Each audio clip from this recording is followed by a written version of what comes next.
आप देख रहे हैं भूतिया विला।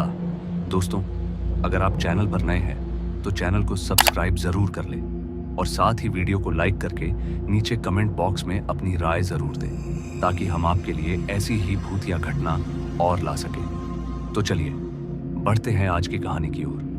दोस्तों, ट्रेन में सफर करना काफी सस्ता और किफायती साबित होता है, मगर कभी कभार हमारे साथ कुछ ऐसा घटित हो जाता है जिस पर यकीन करना एक पल को तो मुश्किल होता है, मगर उस घटना के बाद एक अलग डर हमारे जहन में बैठ जाता है और फिर उस घटना को सोचकर ही हमारे रोंगटे खड़े हो जाते हैं। और ऐसी ही घटना आज आप सुनने वाले हैं। तो चलिए शुरू करते हैं। यह बात 2018 की है, जब शाम के समय मैंने शहर से अपने गांव के लिए एक्सप्रेस ट्रेन पकड़ी, मगर जल्दबाजी में ऐसी कोच का टिकट ना कराने की वजह से मुझे लोकल डिब्बे में ही सफर करना पड़ा और ट्रेन यात्रियों से खचाखच भरी हुई थी। इसलिए अपनी सीट होने के बावजूद भी मैं किसी नॉन टिकट वाले की तरह अपनी सीट पर सिकुड़ कर बैठा हुआ था।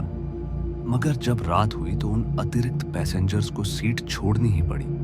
फिर सीट खाली होते ही मैं आराम से अपने पैर पसारते हुए सीट पर लेट गया।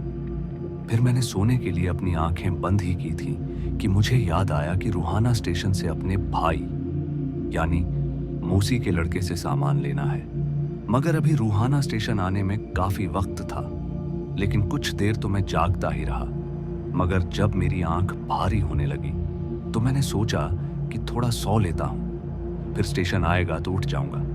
ये सोचकर मैंने बगल वाले पैसेंजर को रिक्वेस्ट करते हुए कहा, भैया जी, रूहाना स्टेशन आए तो प्लीज बता देना, क्योंकि मेरी आंख भारी हो रही है तो मैं थोड़ी देर सो लेता हूं। इस पर उसने मुझसे कहा, ठीक है भाई साहब। और इसी बीच अब मेरी आंख लग गई। फिर उसी बंदे ने मुझे आवाज देते हुए कहा, उठो भैया, स्टेशन आ गया है।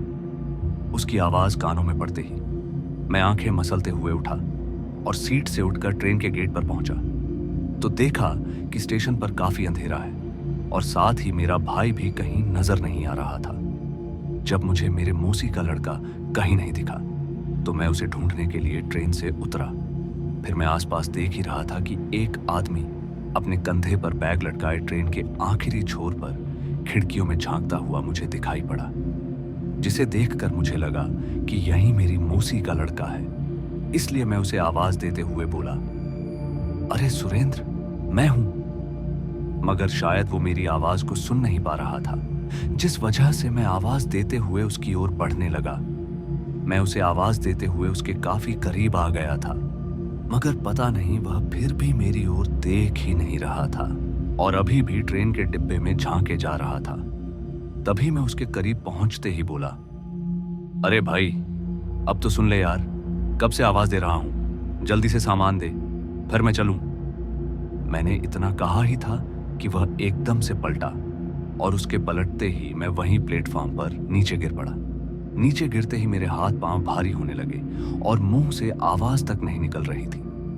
दरअसल मैंने देखा कि उस आदमी का चेहरा खोखला था और उसमें से एक अजीब से गंध आ रही थी, जिस वजह से मैं थोड़ा डर कर नीचे गिर पड़ा। इसी बीच जब मेरा ध्यान आसपास गया तो पाया कि मैं स्टेशन के आखिरी छोर पर हूं, जहां कोई भी नहीं था और मैं चाहकर भी यहां अब अपने बचाव में कुछ नहीं कर सकता था। तभी वह भयानक चेहरे वाला आदमी मेरी ओर झुका और अपना खाली चेहरा मेरे चेहरे के बिल्कुल करीब ले आया।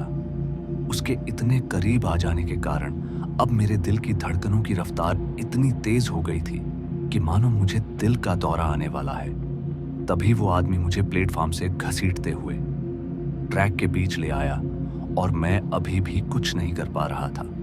फिर देखते ही देखते उसने मुझे ट्रैक के बीचों बीच लिटा दिया और तभी ट्रेन ने चलने का हॉर्न दिया। मतलब अब मेरी मौत पूरी तरह से तय थी और ट्रेन के चलते ही मेरे शरीर के दो हिस्से हो जाते। अभी ट्रेन ने पहला हॉर्न दिया ही था कि वो आदमी एकदम से वहां से गायब हो गया। मगर उसके चले जाने के बावजूद भी मैं अभी भी ट्रेन और रेलवे ट्रैक के बीच लेटा हुआ था और मैं अभी भी बाहर निकलने की कोशिश किए जा रहा था। और आखिरकार ट्रेन के चलने से कुछ सेकंड पहले ही मैं ट्रैक से बाहर निकलने में कामयाब रहा। मेरे बाहर निकलते ही ट्रेन चल पड़ी और मैं वहीं बगल में अभी भी लेटा हुआ था।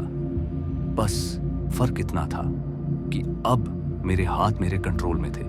फिर ट्रेन के जाते ही वहां पर एकदम से खामोशी छा गई। मैं स्टेशन पर मौजूद लोगों का ध्यान अपनी ओर खींचने के लिए ट्रैक पर पड़े पत्थरों को उठाकर पटरी पर जोर जोर से मारने लगा कि उसकी आवाज सुनकर कोई ना कोई मेरी मदद के लिए आ जाए।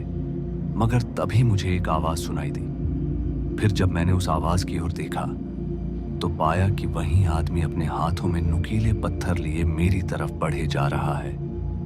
मैं उसे अपनी तरफ आता देख और जोर जोर से पत्थरों को ट्रैक पर पीटने लगा, लेकिन वह आदमी एकदम से मेरे बेहद करीब आ गया और पत्थरों से मेरे चेहरे पर मारना शुरू कर दिया। पत्थरों की चोट लगते ही मैं बुरी तरह से चिल्ला उठा। तभी पीछे से कुछ लोगों की आवाजें सुनाई पड़ी और देखते ही देखते वहां पर बहुत से लोग जमा हो गए। लोगों के जमा होते ही वह भयानक सा आदमी एकदम से गायब हो गया। फिर उन लोगों ने मुझे वहां से उठाया और मुझे अपने साथ ले गए। फिर जब मैंने उनको सारी बात बताई तो पता चला कि यहाँ बहुत सालों पहले वह आदमी इसी स्टेशन के बाहर बस का इंतजार कर रहा था कि तभी एक चोर उसके हाथ वाला बैग छीनकर स्टेशन के अंदर भागा और उसी वक्त एक ट्रेन आई जिसमें वो चोर चढ़कर भाग गया। और जब तक वो आदमी उस ट्रेन तक पहुंचता कि तब तक ट्रेन ने स्टेशन छोड़ दिया। ट्रेन के जाते ही उस आदमी को कुछ हो गया और वह प्लेटफॉर्म पर ही काफी देर तक चुपचाप बैठा रहा। रात होती गई और स्टेशन खाली होता गया।